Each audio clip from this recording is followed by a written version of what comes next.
Today I'm going to teach you how to filter for same-day delivery on Amazon. This is incredibly useful when you need something urgently and can't wait for standard shipping times. First, open your web browser and head over to Amazon.com. Once the page loads, go ahead and sign into your account.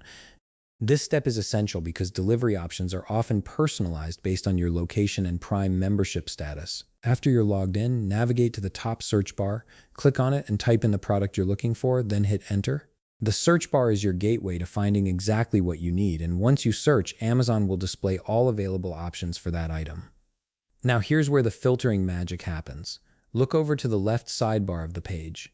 This is where Amazon keeps all its filtering options, including delivery speed preferences. You'll need to check the box that says either get it today or today buy. Amazon occasionally updates the wording of this filter, so don't be surprised if you see slight variations in how it's labeled.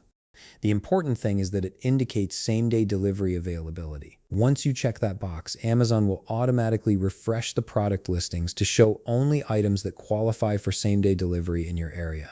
This filtering process might take a moment as the page reloads and adjusts the results based on your selection. Now you can browse through the filtered product list. Each item shown should be eligible for same-day delivery, assuming it's in stock and available in your location.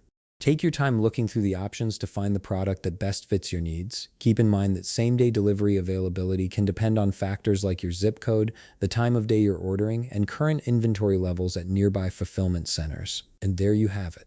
You've successfully filtered Amazon's product listings to show only items available for same-day delivery, making it much easier to get what you need when time is of the essence. If you found this video helpful, please leave a like, subscribe, and see you in the next video.